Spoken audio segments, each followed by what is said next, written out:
Hello there, Big Benedict here. We're playing Uncharted 4, and this is my crushing difficulty guide and walkthrough. We're currently on chapter 22 of 22. It is entitled A Thief's End. So, although there is an epilogue, this is the final chapter where there's combat, and it is the quite difficult Rafe boss fight. So, earlier in the walkthrough, I think it might have even been on the epilogue, I mentioned that I had some different methods of using button customization on this fight. So how it works by default is that when you block or hit, the game wants you to press triangle for blocking or hitting left attacks, and using the circle button to block or attack his right-handed attacks.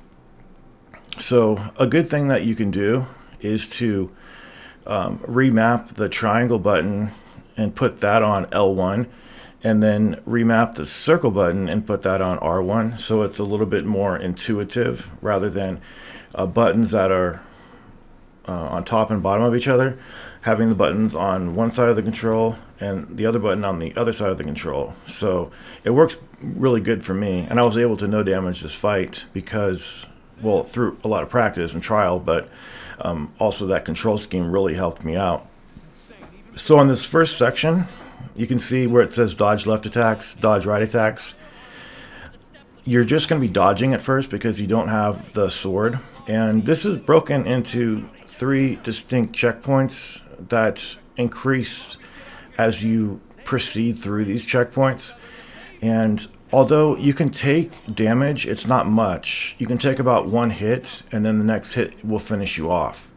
So there are distinct and prescribed button combinations that there exist those, but he does the combinations at random.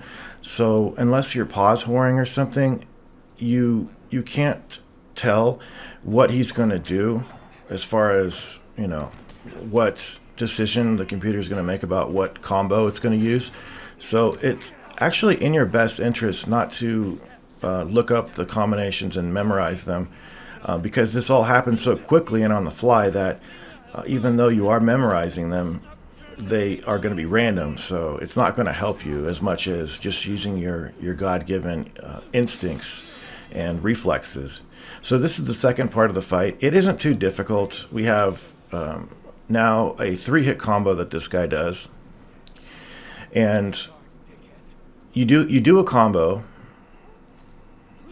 and then you hit him twice. So dodge 3 times and then use the square button twice, and I think you have to do this 2 times. In the third phase it's 3. Just remember, if you are remapping the buttons in the way that I mentioned, when you do the struggle animation, you're going to have to be holding down L1, not triangle. So this is a pretty quick phase, just because he only has just that 3-hit combo. And here's a struggle animation. You need to hit him a couple more times here. Okay, and then, yeah, this is the really difficult part. He's going to have a 5-hit combo that he does, and he has several 5-hit combos. Okay, now, I'm sorry, that was part of the previous checkpoint. This, when you see his face scowling like this is the final checkpoint, and this is where it's really difficult. You have to deflect 5 combos, hit him a couple times afterwards, and you have to do that 3 times, and then there's a struggle animation, and then you've got to deflect a few more attacks before you get the checkpoint. So normally it was, for me, it was R1, R1, L1, R1, something like L1 again. But again, the combinations are just going to be on the fly. So when a boss is this quick on crushing, and because it's on crushing, he's incredibly fast. He's so fast. It's very hard to react. Because you have to use split-second reflexes to do this. And I personally think they ask a little bit too much of you here, because here we go. Once you get here, you're safe.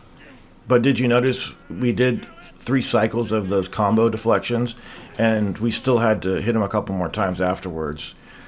So just Just watch this cutscene, and then you have just one more thing that you're going to be doing, and that is going to be Sam is going to throw you a sword, and you have to be holding the whatever button you're using for triangle. If you don't hold triangle, bear in mind you have a checkpoint coming up right over here. As soon as Sam throws the sword, you have a checkpoint, so don't worry if you fail on the first time trying to get the sword. So just hold the triangle button. If you don't hold it, he'll cut you and kill you. And then on this, they have a couple button prompts at first to show you what's going on, even though we fully well know. He's got a 3-hit combo, and then he hits once, and then he hits again, and then he has the struggle animation, and then he hits 1, 2, 3 more times. 1, 2, 3, and that's it. You've essentially won. So we did achieve the got the Swordmaster trophy. I hope that helped you out with the boss fight. I believe you can get the Swordmaster trophy on any difficulty, but since we are on Crushing, we might as well get it on Crushing. So I will see you in the epilogue. Please take care.